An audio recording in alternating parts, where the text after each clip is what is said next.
Globalisation. Globalisation के कौन कौन से कारण हैं, आज हम इसके बारे में पढ़ेंगे। What account for globalization, globalization आखिर है क्या, इसके कारण क्या है और इसकी वजह क्या है। If globalization is about the flow of idea, capital, commodities and people, it perhaps logical to ask if there is anything novel about this phenomenon। कहते हैं कि ग्लोबलाइजेशन की वजह क्या है।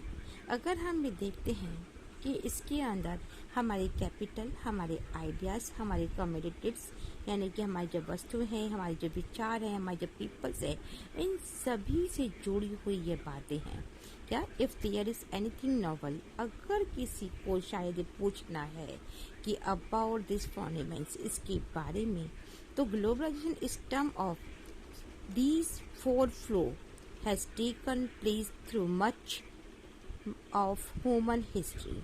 तो कह रहे हैं कि इसके बारे में कुछ नई बातें हैं, वो चार तरह की बातें हैं।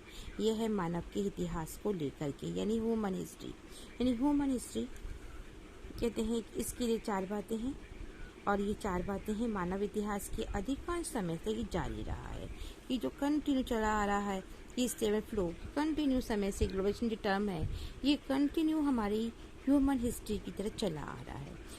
However, those who argue that there is something distinct about contemporary globalization point out that it is the scale and speed of this flow that account for the uniqueness of globalization in the contemporary area. The globalization has a strong historical base, and it is important to view contemporary flow against this backdrop।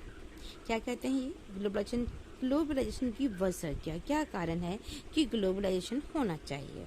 अब इस पर अगर आप विचार करते हैं तो हम देखते हैं कि हमारी जो थिंक है या फिर हमारी सोचने का तरीका, हमारे कैपिटल, हमारी थिंग्स या गुड्स जो है, या फिर लोगों का आना और जाना, ये सारी घटनाएं जो हैं ग्लोबलाइजेशन के कारण जुड़ी हुई है।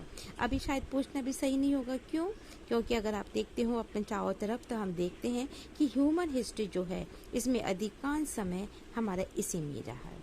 और जो लोग इसके लिए हमारे बारे में कहते हैं या तर्क देते हैं, आर्ग्यूमेंट करते हैं, तो वो ये कहते हैं कि कॉन्टेम्प्रेरी वर्ल्ड में कुछ खास बातें हैं और उनकी ओर वो हमें याद दिलाते हैं कि नई बात यह है कि इनमें जो गति है, इनका जो प्रसार है, ये दोनों बातें जो है ग्लोबलाइजेशन के लिए बहुत अधिक जरूरी है।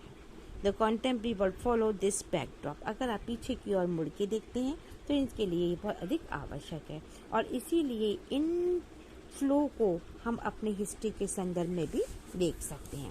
तो while the globalization is not a causes by any single factor, हालांकि क्या है कि ग्लोबलाइजेशन का कोई भी अकेला कारक या अकेला ये सिंगल फैक्टर इस कारण के लिए जिम्मेदार नहीं हो सकता, क्योंकि technology remain a critical elements. अब जो टेक्नोलॉजी है ये भी इसका एक मेन कारण है कि विदाउट टेक्नोलॉजी हम सबसे जोड़ नहीं सकते। दिस इज नॉट डाउट, इसमें कोई भी डाउट की बात नहीं है that the invention of the telegraph, telephone, microchip in more recent time has revolutionary communication between different part of the world।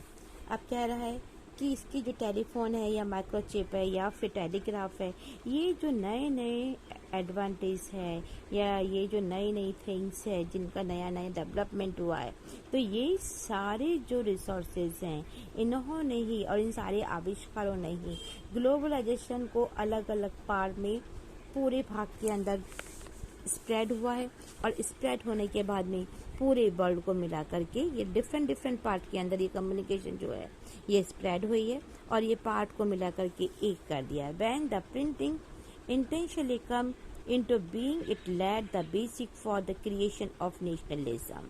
आप कह रहे हैं जिस समय हमारे यहाँ प्रिंटिंग यानी छपाई का काम या ये टेक्निक जब नई नई आई थी, तो इसने भी नेशनलिज्म की एक आधारशिला यानी कि एक बेस को बनाया रखा था, यानी एक बेस जो है इसने तैयार किया था for the creation of nationalism.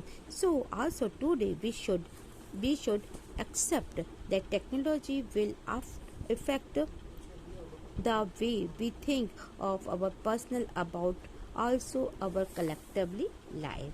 क्या कहते हैं ये कि जिस समय नई नई प्रिंटिंग मशीन आई थी तो इसने भी इसका एक बेस बनाया था कि ग्लोबलाइजेशन को किस प्रकार से बनाया जा सकता है। अब इससे हम अपेक्षा भी कर सकते हैं कि जितनी भी टेक्नोलॉजी है इसका इफेक्ट हम पे पड़ता है, सोचने का तरीका हमारा इफेक्ट करता है, और आप जिस ढंग से भी सोचते हैं वो कलेक्टिवली जीवन के बारे में सोचते हैं कि उसका हम पे क्या इफेक्ट पड़ रहा है। तो इस कलेक्टिवली जो विचार हैं, ये कलेक्टिवली लाइफ जो है, इन सब पर हमारी पर्सनल बात पर, हमारी पर्सनैलिटीज पर इनका इफेक्ट पड़ता है।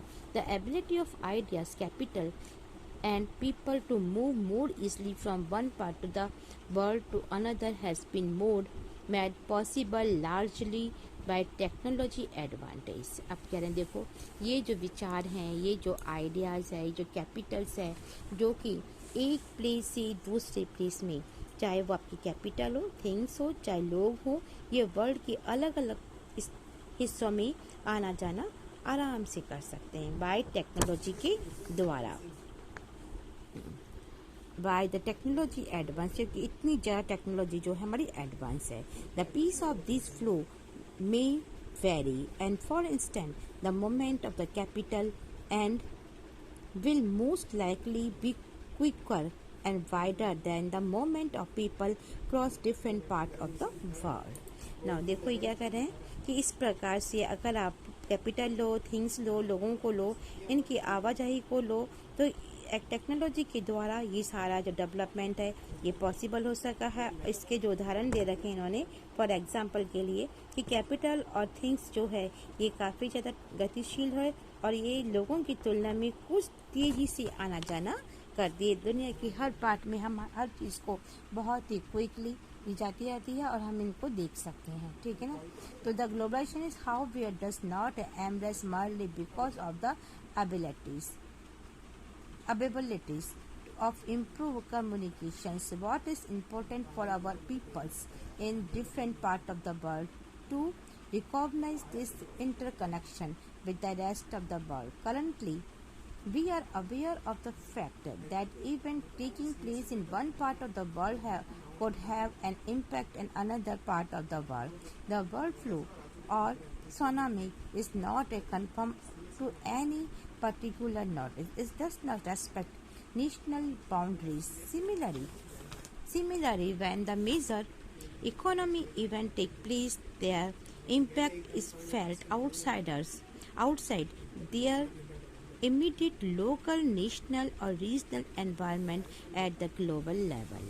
now देखो इसके लास्ट पैराग्राफ के अंदर ये कह रहे हैं कि जो टेक्नोलॉजी है उसके बारे में, तो ये कहते हैं टेक्नोलॉजी के द्वारा हमने डेवलपमेंट किया है और यही एकमात्र तरीका है जिसके द्वारा ये ग्लोबलाइजेशन अस्तित्व में आया है। अब ऐसी बात नहीं है कि यहाँ पे ज़रूरी बात यह भी, ऐसी कोई बात नहीं है, यहाँ पे ज़रूरी बात यह भी है कि वर्ल्ड के अलग अलग हिस्सों में जो लोग रह रहे हैं वो ये समझते हैं कि आपस में जुड़े हुए हैं। और आज हम इस बात को लेकर के भी बिल्कुल एक्टिव हैं कि वर्ल्ड के एक हिस्से में घटने वाली घटना का इफेक्ट दूसरे हिस्से में भी पड़ता है, जैसे कि बर्ड फ्लू है, सुनामी है और आजकल जो हमारे तालिबान चल रहा है, तो ये सिर्फ एक जगह ही नहीं है, पूरे वर्ल्ड में ये स्प्रेड हुआ है।